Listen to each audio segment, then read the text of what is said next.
Hi, I'm Rosie, and I'm hanging out with Rob on Front Row Live.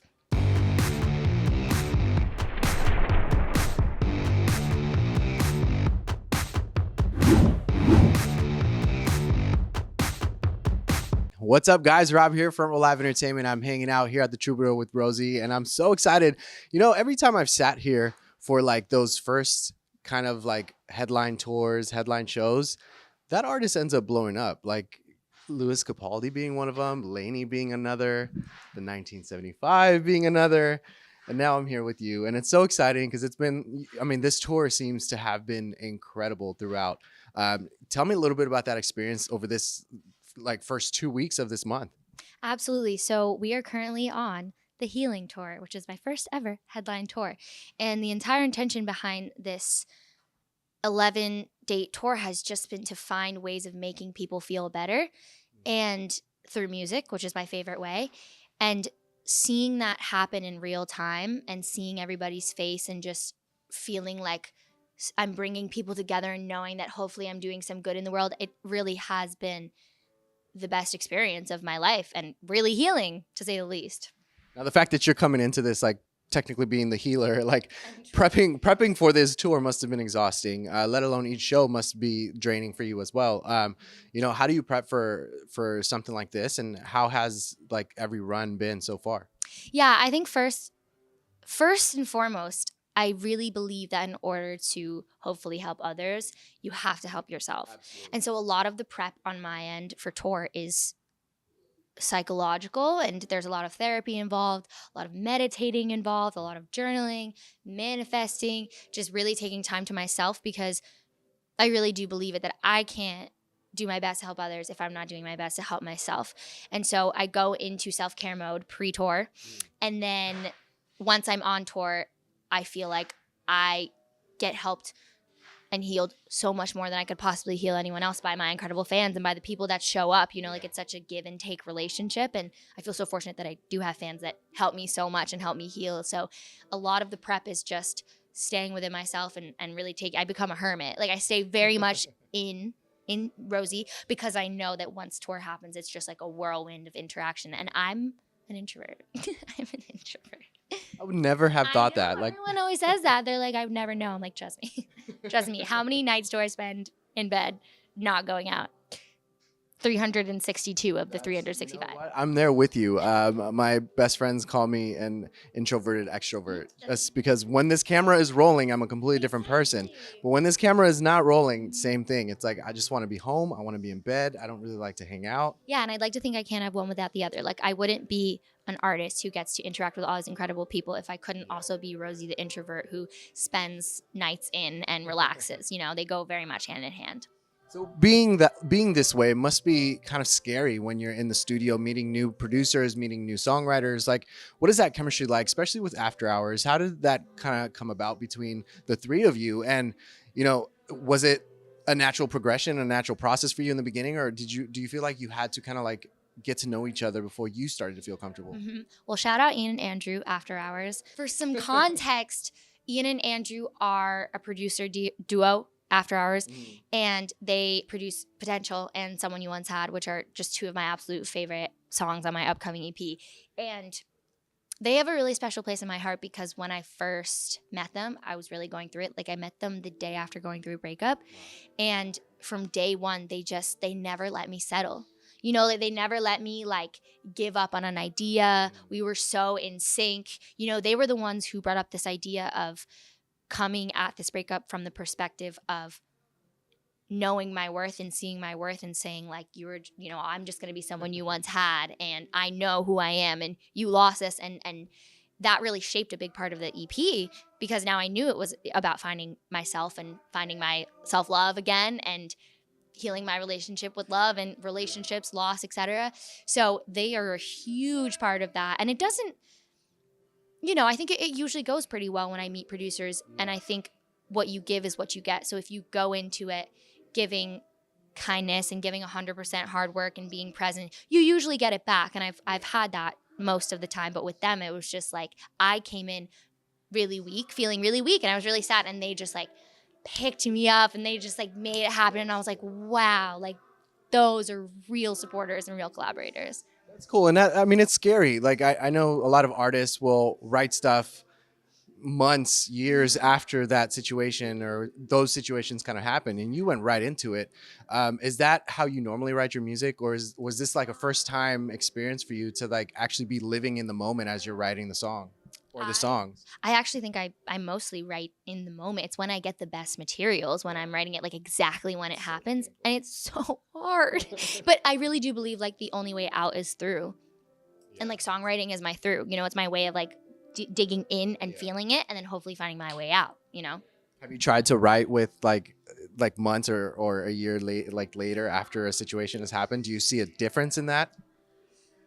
You know, I don't know if I see a difference, but like you just said, I think that for me, I get the most when I write when the wound is still open, you know, for me. But if I do write a year in advance or a year and a half, whatever, if I'm inspired, you know, no matter how much time has gone by. Yeah. What kind of impact does that have on the vocals? Just because, you know, you just got off of the situation, you just started writing about it, you're about to record vocals or a demo for the very first time, and I'm sure it's so painful and it's so hard to keep them controlled. So, do you normally end up like keeping that original take in these situations? I do. And this is an interesting lesson I learned. I actually learned it first with Never the One and that was on my last EP because I recorded it during times in my bedroom with an Audio Technica, which for context, is an it's like a very considered a low quality, cheap mic, like the bottom of the bottom.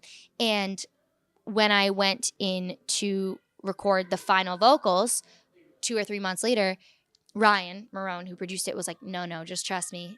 Like, just trust me. Like, these first vocals have more emotion in them than you will ever get from like another take. And then since then, I've actually adapted that strategy. So now with every track on my EP, whether it's Someone You Once Had, I Should Just Go to Bed, Potential, those are day ones. I mean, obviously I go back and we'll do some edits or I'll do different takes, but like day ones. I'm all about the day ones. Yeah. Talk to me about the writing process of Potential. Incredible single. I just can't I can't not listen to your stuff without feeling like I'm there with you. And I feel like that's so challenging as a songwriter.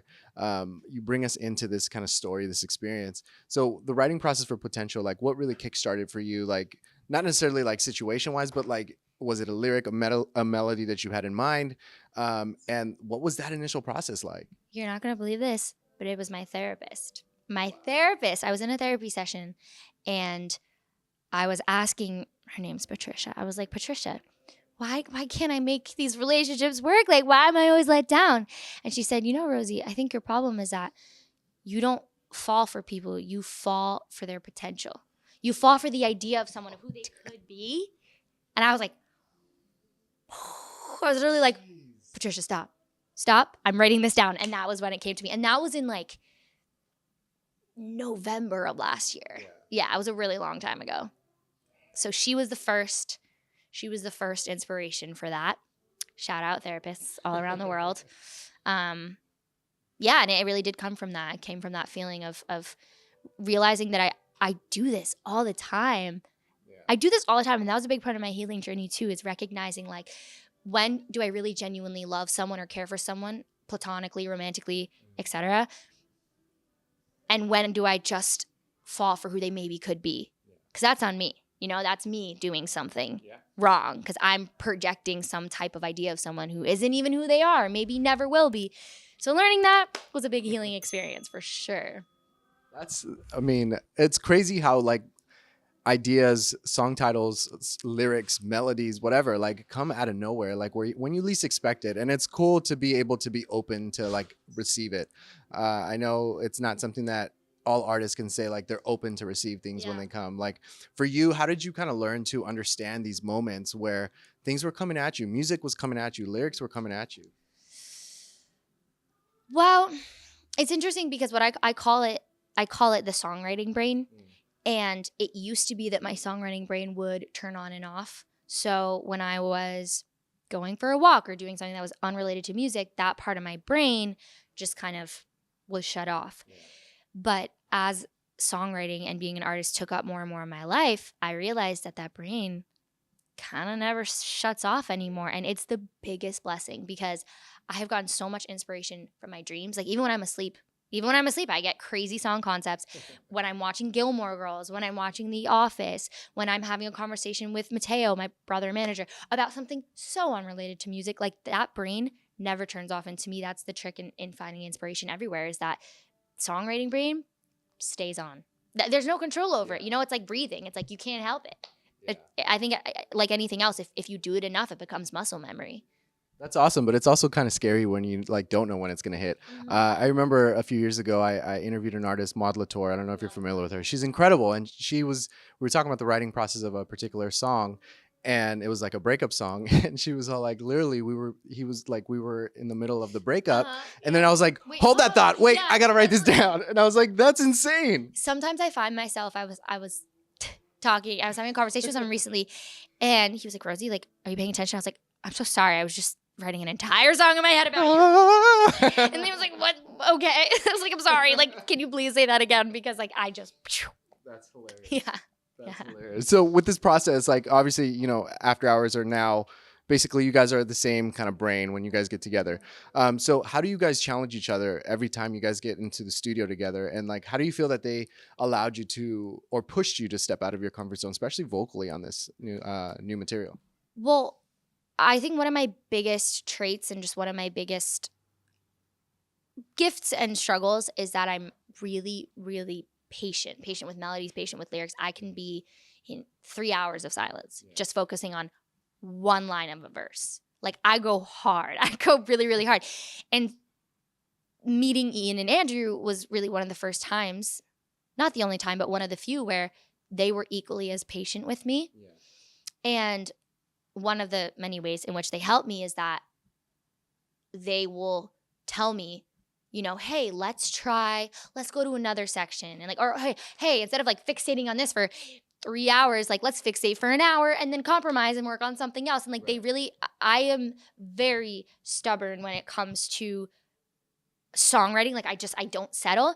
And it's really cool to find collaborators who also don't settle, but also know when to step away, when to say, hey, let's get up, let's grab, you know, like some pretzels, let's whatever. Like they help me find a balance. And balance is such a key word in my life, just finding balance in general. And so I think they are my balance as creatives. In saying that, how were you able to create this EP, 5 songs for healing, and just keep it to these 5 tracks instead of like going overboard with a full album or even like a double album? Like, I feel like once inspiration hits, it's hard to control it, right? Yeah. So how were you able to kind of manage that to keep it to these 5 songs, and why were these 5 songs so important for this EP? It's an interesting way to ask because I don't feel like I had to keep it to 5 or exceed 5 or make it any more or less. Yeah. It truly was just the amount of songs that felt like they were part of the healing era. If there were more, I would have added them. If there were less, I would have not added them. But these 5 specifically really feel like the beginning, middle, and end of this era. And after, who knows what's coming next? You know what I mean? I'm not sure what's coming next. But these 5 specifically really were written in a time where I was learning to heal. So it just felt like the right 5. There's just feeling, you know? There's just feeling. What challenged you the most on these 5 tracks? What challenged me the most? Wow. I'm thinking about this answer because I really want to give you an honest answer. What challenged me the most? Well, first of all, everything I was writing about was really real and really raw, and that's always challenging. There's nothing new about that to me. You know, like I always write about what's challenging, but growth is uncomfortable.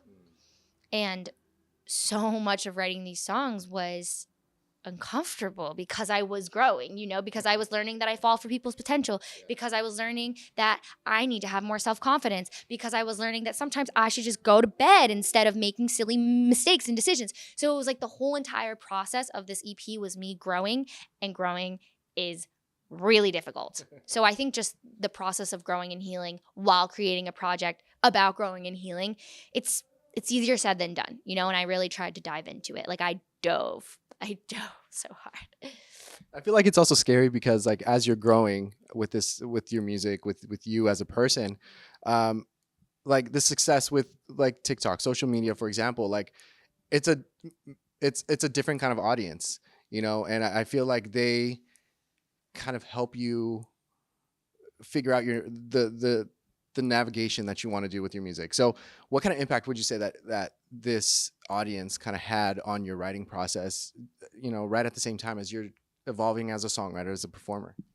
One lesson that I've learned from my audience is that listeners are smart. Audience members are extremely intelligent, especially mine, especially when it comes to like emotional intelligence, off the charts. And one thing they taught me is that the only way to win and the only way to feel good about what I am putting out into the world, whether it's TikTok or Spotify or Instagram, whatever, the only way is to be real, to be honest about it.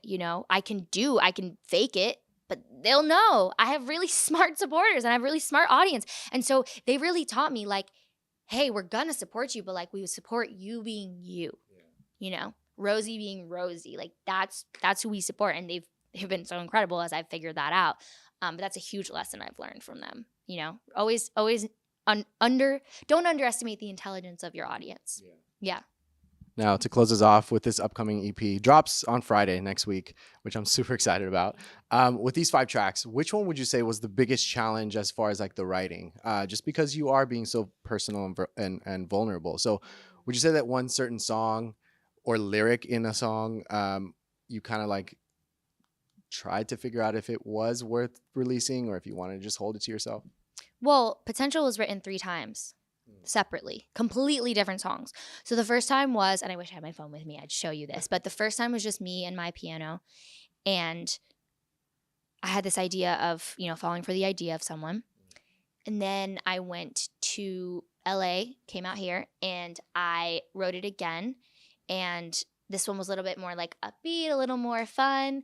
And I didn't feel like that was February 1st. And I didn't feel like we totally nailed it. And then February 2nd, my birthday, went into the studio, wrote it a 3rd time. And that finally felt like the right version. And then we went in again and made revisions. So I would say Potential took the most labor. Yeah. And also mentally, it was definitely the most, I wouldn't say challenging, but it was the biggest growing process because it's such a new sound for me. And like, it is still the Rosie sound, very typical, but like just exploding, to me, it's like Rosie exploding. Like that's what this song feels like to me. So I would say Potential. Did that impact your vocals? Yes. It gave me so much vocal confidence. Like I know my dad's right there. That's so cute. I haven't seen him in like a month. I know you can hear it in my earlier stuff. In 20 Milligrams of Happiness, my last EP, I was so timid and I was really going through it and I didn't find my voice yet. And then in 5 Songs for Healing, which literally comes out Friday, so by this point you'll be able to hear it, the confidence, like the amount of confidence, I think that's the biggest lesson I've taken away from this project is that like confidence changes everything. Absolutely. Everything, truly. Absolutely. Yeah. I'm looking forward to seeing like how this is going to help you like evolve even more than you're already doing. So I'm excited to be here. I feel like I'm here early and I'm excited for that. And thank you so much for hanging out with me. You guys be sure to check out Rosie, and 5 Songs for Healing is out on Friday. And thanks for watching here on Front Row Live.